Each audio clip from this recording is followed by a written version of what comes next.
Shall we talk about this super quick? Shall we? Shall we? I think we should. I mean, the cover's really shiny, and it's time because book 2 has just come out, and I've got it on my TBR. I think you can just see it. I think I'm tapping it. Anyway, I've only just got around to reading this. It took a while. Bookish Brits. So hello. So, and I need to talk about it with someone. There's no real reason why I want to talk about it, because I've seen there's loads of reviews already in existence for this. But quick bit of backstory of why it's taken me so long to read this book, even though I've had it for a year. I thought I was done with this world. I had read the first 3 books of the Mortal Instruments series, which at the time they were released, it was the trilogy. I then went off to read Infernal Devices and focused my energy on that, because I thought if I read books 4, 5, and 6 on the Mortal Instruments, I'll get really confused, and I never then went back to read book 4, 5, or 6, even though I have book 4 and 5 on my Kindle.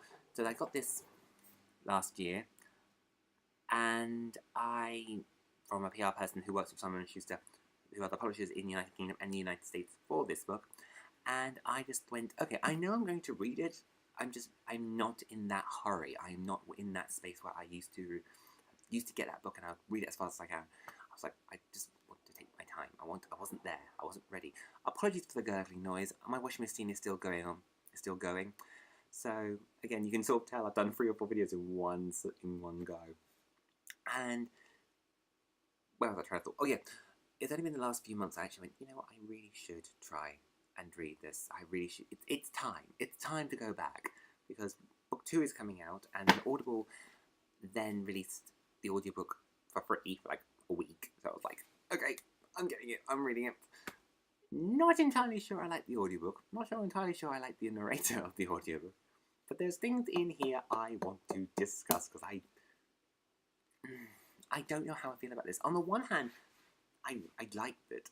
I don't love it like the rest of the books, like when I read them at the time. I remember reading City of Bones and Clockwork Angel for the first time and falling instantly in love with it. This one, I didn't fall instantly in love with it. It took a long time for me to warm to this world. It was a while. I feel like...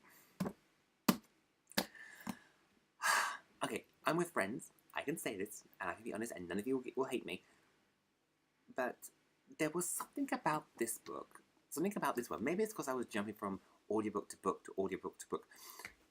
There was something about it I couldn't put my finger on, which I wasn't a fan of. There was something I could not put my finger on, and I don't know what it was. And I don't mean that as a negative thing. I just mean that there was something there that I didn't click with me. Maybe it was because I was so hesitant about reading this world, and maybe it was because I was trying to compare it to Clockwork Angel and, you know, the Mortal Instruments, and that was another thing. I really wasn't expecting any other characters in Mortal Instruments to pop up. I thought their story is done, we've had it, it's done, it's dusted, they do not need to pop up, they do not need to be concerned, and they kept popping up, and I was like, I loved it, them popping up, I kind of really felt like going, your story is done, why are you here? There is definite room. There's definite potential in this book, in this series, and I think book 2 will be really, really a good place to go. But it's just, I don't know if it's the length, I don't know if it's because I didn't click the characters straight away, but there was something about this book I didn't click. On the other hand, though, this book is really, really good. Cassandra Clare knows how to tell a good story. Cassandra Clare knows how to make you fall in love with the love interests, like with Emma and Julian.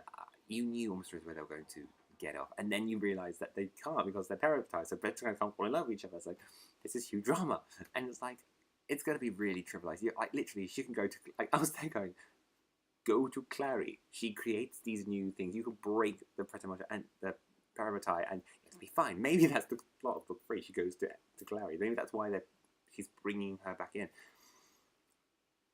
But I don't know. There was something about it. But there are, like, for example, there is definitely room for improvement. There's a lot of characters development you can go on.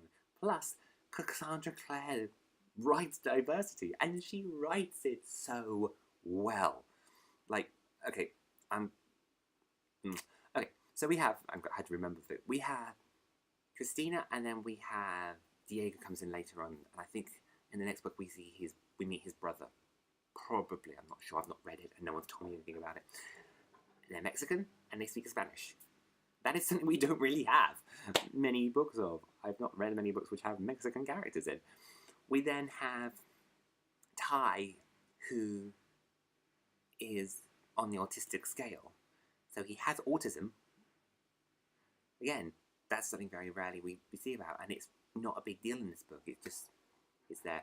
We have Uncle Arthur, which we really don't see that often, and he is suffering from some sort of mental trauma, so we don't know if he has brain damage or a mental breakdown, like an emotional mental breakdown, and so he's not coping.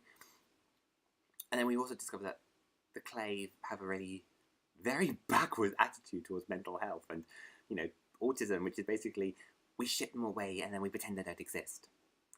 That was hugely interesting to me. Because of the situation that we had a child/teen carer that was not only looking after Uncle Arthur, but when we were also looking after younger siblings. Again, that was really interesting dynamic to read. We then had a character who came out later in the book who is bisexual. And probably what's that word beginning with P? You know, polygamous? Is that right? I really don't know. You know, can happily be in several relationships at the same time, and everyone's involved is quite happy and consent. That. I don't know what that's called. I think it begins with P.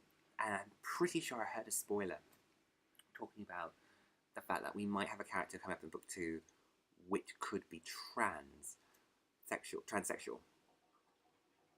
I'm sorry, you can fault Cassandra Clare for quite a lot of things, but she does diversity incredibly well. And she does it in a really way where it's an issue, but it's not an issue at the same time. She goes like, this person has autism. And we're moving on with the plot. So it's very, very quick. It's there, but it's not there. But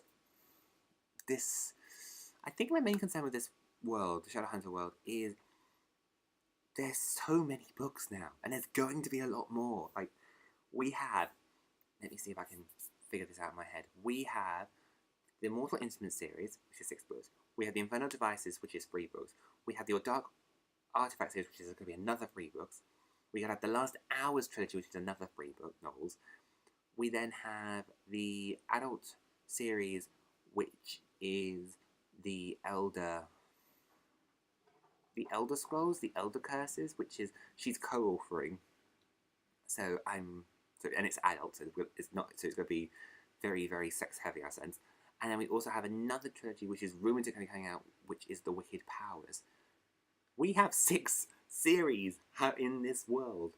So we have 6, 3, 3. So 6, 9, 12, 13, 14, 15, 16, 17, 18, 19, 20, 20. We have 21, possibly 21 novels. Minimum. And then we have collections of short stories. 2 collections of short stories happening, and there could be more. And there could be graphic novels. And I feel like she is getting to a point where she and her publishers need to be very, very careful about how they continue forward with this world, because I don't want people to think, fans to start to think, oh, she's just getting all the money she can. Authors, you can expand your world. That's great. But always remember your audience. Always remember, put your audience first. If there is no need to tell that story, then don't tell that story, because we don't like feeling like we're being used.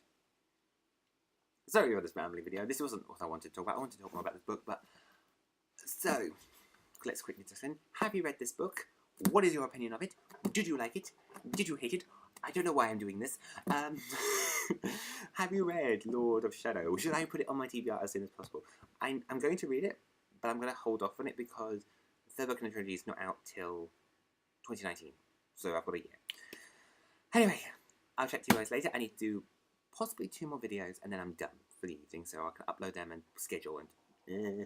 Anyway, chat to you later. I hope you guys have a lovely day and keep reading, and